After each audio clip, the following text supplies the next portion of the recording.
The August 19th City Council meeting to order, please. Please rise for the Pledge of Allegiance.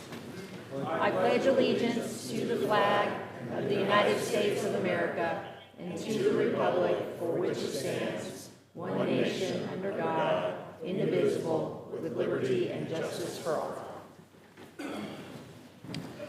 Good evening. I'd like to welcome everybody to the August 19th City Council meeting.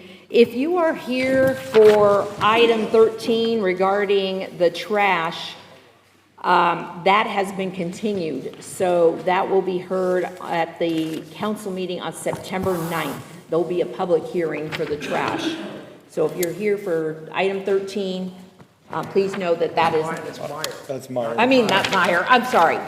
Meyer, item 13, Meyer has been continued, and the trash item, what number is that? It's not on there. Okay, if you're here for the trash, it is not on the agenda, but it will be heard on September 9th, which the city council meeting has been moved to that date, so please be aware. There are no announcements or proclamations today or presentations. We do have a finance committee report. John Weingart, would you like to share what was Certainly, thank you very much. The Finance Committee met last Wednesday, and we recommended for approval tonight, item 8. We recommend suspending the rules and passing on first reading. We also, on the consent agenda, item 7, regarding item 7B, transferring certain funds. Also, as we're heading through the budget process, we reviewed our current fiscal plan, and we're going to have our first budget meeting. If everybody wants to get out their calendar and show up, is I believe this Thursday at 8:30 at the Nickel Plate Conference Room here in City Hall. My counselors are all welcome if they want to come. Certainly are welcome. Public certainly welcome as well. We'll set forth, have our first run, and then have some other dates set to have department heads come in and talk with us about their budget. So that was the results of the Budget Finance Committee. Okay, thanks, John. We're moving on to item 6, department reports. The health department report is listed on the agenda. You can read that there at your leisure if anyone's interested about what's happening with the health department. We're moving on to item 7, the consent agenda. We're going to separate item A and B. I was not present at the last council meeting, so we're going to vote on these separately. So can I have... So motion to approve item A. Second. Okay, motion by Pete Peterson, second by John Weingart. All those in favor say aye. Aye. Motion to approve item B. Okay, thank you, Pete. Motion by Pete Peterson for item 7B. Is there a second? Second by Todd Zimmerman. All those in favor say aye. Aye. Moving on to regular agenda. And I think you wanted to say abstain on item A. And abstain, for yes, Jenny. exactly. Abstain for item 7A. I'm sorry? Thank you. I was here. Pete was here. July 15th, I could have been somewhere, so. You were not I there think either. we were So I wasn't missing there either, 2 so I'll or 3. abstain as well. I joined the audio. Yeah, but there was a. I have to look at my calendar to figure out what the So- heck it was. So we have 2 abstentions, correct? 2 Yeah, I was in South abstentions. Carolina. Yeah. Great. Just a small change to the minutes, that was on audio. Thank you. Okay. Moving on to the regular agenda, item A, business financial. This is 081924, an ordinance establishing a non-reverting fund for the Fishers Community Center. This is first, second, and third reading. Thank you. For the record, Lisa Bradford, City Controller. The item before you is an ordinance establishing a non-reverting fund specifically related to the soon-to-be constructed Fishers Community Center. If you'll recall, most of our funds are reverting, meaning at the end of the annual budget cycle, the fund balance goes back to the bottom line, stays there until it is budgeted again. The non-reverting fund will allow us to have the community center in one specific fund. It will operate essentially as an enterprise fund so we can track all aspects of the community center operations. We will bring forward each year a budget related to the community center, but this establishment of the fund allows us to really track its aspects a lot separately than we would in just a regular fund. We are asking to suspend the rules and pass on first reading tonight. Thank you, Lisa. Are there any questions by council members? Bill Stewart? Remind me the funding source for the community center for the operations.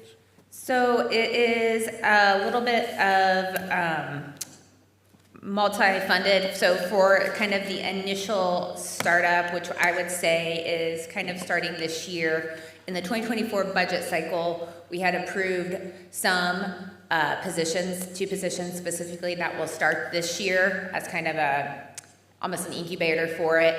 And then starting in 2025, those positions will ramp up to do membership sales for the variety for, fitness center memberships, other programming, dog park revenue, those type of things.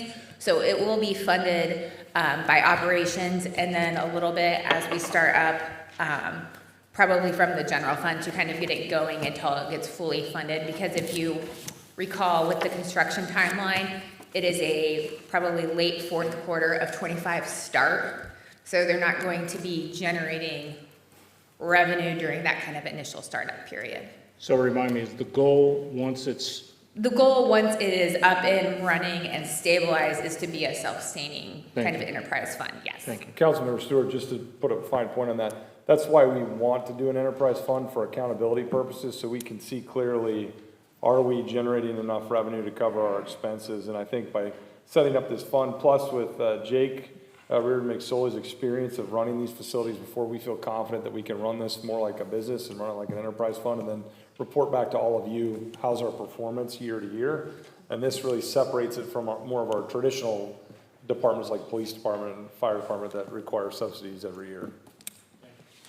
Make a motion to suspend the rules and approve on first reading. Okay, there's a motion by Pete Peterson, second by Todd Zimmerman. All those in favor say aye. Aye. Any opposed? Is there a motion? Make a motion to approve. Second. Motion to approve by Pete Peterson, second by Second. Tiffany Deplitson. All those in favor say aye. Aye. Any opposed? Okay, motion passes. Thank you.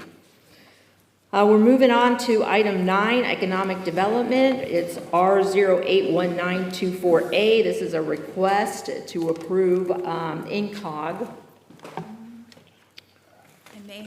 It was completely my own user error for not having this loaded up on the computer, so I apologize. But Megan Baumgartner, Director of Community and Economic Development. This is just a procedural step in the abatement that was approved last month for INCOG Biopharma, so this is for their expansion. As a quick reminder, they're going to be adding 95 additional jobs, a $40 million investment. And so we're asking today that after the unanimous approval last month, that the 13-year 100% personal property tax abatement, that you approve tonight that statement of benefits that goes along with that abatement. Happy to answer any questions. Thank you, Megan. Are there Make any a motion to questions? approve. Second. Okay, motion by Pete Peterson, second by Selena Stoller. All those in favor say aye. Aye. Any opposed? Okay, motion passes. Thank you. Moving on to item 10, government miscellaneous. It's 081924A. This is a request to approve an amendment of section 35.30 of the City of Fishers Municipal Code fee schedule. Hi, good evening, Council. Lindsay Bennett, Corporation Counsel. Tonight we're here on an adjustment to our fee schedule. We are looking to add some costs of running the rapid DNA for other agencies. Our police department got together and figured out what their consumable costs, their labor costs are, and then asked us to include that in the fee schedule so that whenever we do provide these services to other agencies that we can charge for those. And I have Chief Gebhardt here if you have any questions about rapid DNA or the services that we do provide to those other agencies. How often are you requested for those services from other departments? Quite a bit. We're the only suburb city in the state of Indiana that does these items. All 4 of them are separate and distinct tools to solving crime. The fee settings are, we plan to be pretty mild at it, and most agencies that have come over have asked, hey, how much do we owe you for this? Because they realize the cartridges, the DNA, the program costs. So this is not going to be one of those where we send them a bill and it's unknown. It's pretty workable between us. Where did they have to send DNA before we had this? Like, where do they send DNA? Yeah, I mean, was there, you have to send it out of state, or what was the steps before that? Well, it can be any crime or any unidentified family member deaths that they're looking for closure on. So we can do familiar hits within 90 minutes and give a closure to a family pretty quick. And then criminal side, what we do is we typically will send a sample to the state lab still and work through that for the case adjudication. But we will be able to develop probable cause on the suspect immediately when running the DNA in-house. So it allows us to get to our suspect faster and solve the crime quicker. So Councilmember Zimmerman, to your question specifically, in the past, there was no place to send it for rapid DNA in the state of Indiana. There was a crime lab that would have your traditional DNA processing that could take months or weeks, depending upon the situation. So we really are the first of its kind in Indiana to have a resource that can provide the results that Chief Gephardt is referring to. So we certainly want to be good partners with everybody, but we also want to make sure with this fee structure that we have the supplies and the manpower available, that when someone calls and needs it, that we can return it quickly. And I'm confident with the chief and the team that we have at the lab, their leadership capabilities, I think they're going to be in demand. Yes. And we just want to make sure that we have the resources available to be able to meet that need. Thank you. That's exactly where I was going with that. It was the delay it would be previously for officers to be able to get, and detectives to be able to get answers to solve crime. So it's great tool for the entire state. Are there any other questions? I'll make a motion to suspend the rules. I'll second on that. first reading. So motion to suspend the rules by Pete Peterson, second by Todd Zimmerman. All those in favor say aye. Aye. Any opposed? Motion to approve. Second. Motion to approve the fee by Pete Peterson, second by Todd Zimmerman, I believe. Okay. All those in favor say aye. Aye. Any opposed? Okay, motion passes. Thank you very much. Moving on to item 11, 081924B. This is a request to approve an amendment to Chapter 72 of the City of Fishers Municipal Code dealing with parking. Good evening, Lindsay Bennett again, Corporation Counsel. This is just a simple amendment to our parking ordinance to incorporate parallel parking. Right now, we do not have that, and so whenever somebody gets a ticket for a parallel parking violation, if they go to where parallel parking would be appropriate, but they park maybe a different kind of way, they would be getting a ticket for $180. This brings it into our ordinances and puts it into our Ordinance Violations Bureau, so they would receive a $20 ticket rather than a $180 ticket. And so we feel it's a little bit more fair for a gentle reminder with $20 rather than $180 plus court costs. Happy to answer any questions you may have. Thank you. Are there any questions? True Brad? story on parallel parking. I have to admit, when I was 16 years old, I had a Toyota Tercel, a little small car, and we'd pile in my friends to go to basketball practice and pull up. And my parallel parking was we all got out and picked up my car and put it in the spot. Oh, boy. That is a true story. I think Brad has a question. The 12 inches from the back of the curb or the front of the curb? From the face of the curb. Face, okay, Yeah. the front, okay. So Motion still stands. Motion by Pete Peterson to suspend the rules, and second by Selena Stoller. All those in favor say aye. Aye. Motion to I'll make a motion to approve the item. approve the item, Pete Peterson, and second discussion? by, I think it'd be better if it's 12 inches from the back of the curb. Otherwise, that wheel is 12 inches away from what you can drive on the curb. So the right wheel would be better, Chief, if it was on the curb. So 12 inches from the back of the curb would be better. You're almost 24 inches into the road. Well, this language is from state statute, so we are trying to Oh, we can't. I think to Councilmember Dreamer, you guys might be saying the same thing, just in a different language. I think so. When you say the face of the curb, she means the front of the curb. Yeah, the front of the curb. The asphalt side, Yes. not the grass side. Right. Right, She's talking about the front. You talking about the grass side or the asphalt side? the asphalt side. Asphalt side. So you'd be 12 inches from, if the curb stops here, 12 inches away. Into the asphalt, Yeah, okay. not 24 inches. From the back, yeah, Yeah. okay. We have that problem in Britton Falls, so we want them over as far as we can. Put it in the grass. Just get it off the road. Yeah. Okay. Okay, are you good? Motion still stands. Okay, motion by Pete Peterson, second by, was it Tiffany Dutlitson? Okay, all those in favor say aye. Aye. Any opposed? Motion passes. Thank you. Thank you. We're moving on to item 12081924C. This is a request to approve an amendment of Chapter 98 of the City of Fishers Municipal Code dealing with noise.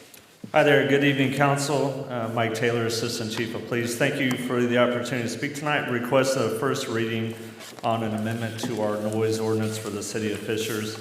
As a police department, with the city's growth, we've noticed some ongoing issues throughout the community, citizen complaints, in particular with the residential areas that are closely associated to or nearby some commercial or business properties, in particular with music or crowds or noise. We did some looking at some other area municipal noise ordinances and found some language that we think would help us with the growth we've experienced here and try and make some adjustments that can help our citizens out on the resident side, but also businesses continue to thrive as well. And I'd be happy to answer any questions you may have. Are there any questions by council? I do want to let you know, Council President Coble, that we intend for this to be first reading tonight. We're not asking for suspension of the rules. We certainly want to work through the process, so talk to stakeholders after the fact, work with our Chamber of Commerce, make sure everyone understands the adjustments that we're making so that everyone's on the same page and they are afforded the opportunity to come forward and share their concerns. And I appreciate the police department's quick research on this. For those of you that remember, when we passed this noise ordinance originally, it was intended for Bella Vita out on Geist. And so that 90 decibel threshold was really about making sure the noise wasn't so loud that it carried over the water. That application is not adequate when we're talking about a commercial residence 75 feet from a residential development. And now that we have a lot of mixed-use areas, we need to kind of rethink that and reshape that so it makes sense for all the different applications. And I think this is an attempt to do so. So we look forward to working and seeking your feedback as well as the community's feedback as we work through this process. Question I had, and I'm sure that's going on right now, communication with businesses that would be impacted. How's that going? And what would be the steps? Should this be implemented? What would be the steps then? Is there a time frame before that's enforced, or how does that? Yeah, we'll get started right away. So, one, to tell you, the way we got out and communicated the drop, no. We have met with businesses and tried to understand what the issues were between residents and businesses. And we had indicated this could be coming, but now, as we put this in motion, we'll go back out into the community. We'll meet with those particular businesses that will be affected and residents as well, and give the opportunity to come in and speak and do what they need to do for judicial process. Okay. The only thing I would add to that, too, Chief, is with the adjustments that are proposed, we've never had an issue with a business not being willing to cooperate. They cooperate with what's current, so with an adjustment, I think it'll be a good solution for everybody. Good. Anybody else? Brad? On the second line device, it's 5 to 11 and 1 to 11. Is that, what's the AM and the PM in that? Because 11 AM to midnight's not covered, or? Is that 5 to 11 PM on Friday? Yes, sir. The chart that I have, it's 5P to 11P. Any of them that are plainly audible with no decibel reading is overnight hours, so 11 PM to 7 AM. It says 5 to 11, 11 to 8, 1 AM is not covered then. So I can make noise from 11 PM to 1 AM? No, sir, because that's a decibel level. Anything that's plainly audible in the overnight hours would be a violation. So there's no decibel amount. No, I'm talking on time of day. Yes, sir. You've got 5 to 11. Is that 5 to 11 p.m.? It is on On Friday, Friday. 5 And to then- 11 p.m., And then Saturday is 1 a.m.? 1 p.m. to. Oh, 1 p.m. Okay. 1 p.m. to 11 p.m. Okay. Thank you. Yes, sir. I have a question. How does this affect the multi-use developments, especially when they have, there's Pullman Point, there's Park Place Pub, there's things like this, and sometimes the residents are complaining, but they live there. They're on the property. How does this affect them? I do think this will help be a solve for that, and that's why we looked at some other municipals with the same mixed-use issues. There's some specific language in there about the frequency and amount of noise being produced, separate from music, but just business sounds, which would be patrons laughing, making noise, things like that. So if there's sustained rates of time or frequency in a certain given amount of time, then that falls under the ordinance and then gives us an ability to take action. My thoughts on this, Councilwoman Stoller, on a public policy standpoint, is that before with the 90 decibel level, if someone moves into a mixed-use development and there's noise up to 90 decibels, I believe that the people living in those areas have every right to complain to the council and to the police department, because that 90 decibel level, if you're living next to it, is a pretty loud threshold. What these gentlemen are bringing forward now brings it down to the reasonableness test that says if you decided to live in a mixed-use development, there's a reasonableness test that says there's still going to be some noise because you're living in a mixed-use development.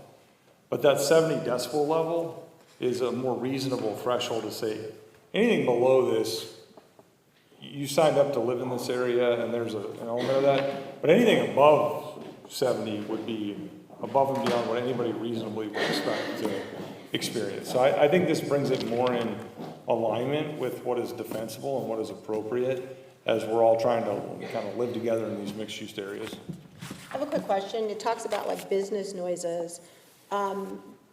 That stretch of 116 that's truly downtown between Park Place and probably down to Handles, where a lot of that noise is caused by vehicles. Will this help us with that, help to bring some of that noise down too? I do think it can have an impact for us, but to the mayor's point, why we're requesting a first read, because it's going to be things that we got to work through. But I do think it's a pretty solid foundation to start And from. I think one of the challenges there, Councilwoman Delson, correct me if I'm wrong, vehicles are exempted from this. So if you're driving down 116th Street, if you're a vehicle that's loud, I don't believe that this affects the 70 decibel level, does it? There's not a decibel level as it pertains to vehicles, that's correct, sir. There is a plainly audible at a certain distance that's related to vehicles, and that's mirrors a little bit of state statute with like performance enhancing mufflers or devices on vehicles. So that is separate to the mayor's point about decibel levels. Okay, thank you. Yep. I had a couple questions. How does this affect like the concerts at the amphitheater and things like that? They're the same city exemptions that were already in the ordinance are unchanged, whether it be for city events, for specific holiday events, things like that. None of that has changed. It's the bulk of the changes is trying to handle the mixed-use areas and the decibel levels, bringing them down. Okay. Will the businesses have an opportunity to kind of test the level prior to their having an event or something, so they can kind of know where they are before their entertainment or the venue gets going? Of course, we'll continue to work with them, and it's generally the same ones where we're having issues. Like I said, they've been willing to help us out and work with us. Based on what the levels already are, and when they have an event, they know what 90 is, they know what 80 is, so it's not going to take a lot of time for them to figure out what that is. And we've actually let them borrow our decibel meters, and they generally are very good about checking it on their own whenever they have an event. Okay. Have first reading. Okay, first reading. Thank you very much. Thank you. Appreciate it. Okay, item 13 has been continued. from the agenda, so we're moving on to item 14, 081924E. This is a request to approve a voluntary annexation of .51 acres, known as the 12685 Lantern Road property. And Ross Hillary is here to share the information. Thank you, Ross. Thank you, President. For the record, Ross Hillary, Planning and Zoning Director. Before you is ordinance 081924E, which is an annexation for the property at 12685 Lantern Road. This is 0.51 acres. This was an annexation required for sewer connection. This item does require a public hearing. Happy to answer any questions. Thank you. Is that the only reason why they're doing the voluntary annexation is to get it hooked up? Yes, they were required to connect to sewer with a failed septic test. Thank you. Okay, I'm going to go ahead and open the public hearing. Anyone wishing to speak regarding the annexation, you have 3 minutes to speak. If you could come up to the podium. Seeing that there's nobody coming up, we're going to go ahead and close the public hearing. Have first reading. And there's a first reading. Thank you very much. Okay, we're moving on to regular items. We do not have any unfinished or new business, so we're moving on to item 16, community comment. Anyone wishing to speak at this time can come up to the podium. Please say your name and address for the record, and you have up 3 minutes to speak. City Council of Fishers. I'm Rishik Petty, resident of Fishers City and a proud Hindu American. Thank you for giving me the opportunity to speak today on behalf of the Hindu Dharmic community. We are here to talk about the significance of a festival called the Raksha Bandhan and its relevance towards our community and society. Raksha Bandhan, which translates to the bond of protection, is a traditional Hindu festival that symbolizes a commitment to protect and support each other. It is a day to remind ourselves of our duties to safeguard not just our families, but also the more vulnerable communities in our society. The essence of Raksha Bandhan extends far beyond personal relationships, encompassing our responsibilities towards our community, our nation, and ultimately our world. It is a call to action to foster global peace, harmony, and prosperity. Today, we take this opportunity to appreciate and value the tireless work of our community leaders, first responders, social workers, and volunteers. These dedicated individuals embody the spirit of Raksha Bandhan through their unwavering commitment to ensuring our safety, happiness, and well-being. They protect and support us, often at great personal risk, and their valuable contributions toward the society are particularly recognized on this day. In celebrating Raksha Bandhan, we reaffirm our collective responsibility to uphold these values. Let us come together to protect and nurture each other, to promote peace and harmony, and to work together towards a prosperous future for all. We would like to recognize your contribution to our city and its citizens by symbolically tying a Raksha thread, a protection thread, around each of your wrists at the end of this session. Thank you. Thank you. Thank you. Thank you very much. Appreciate it. That's very nice.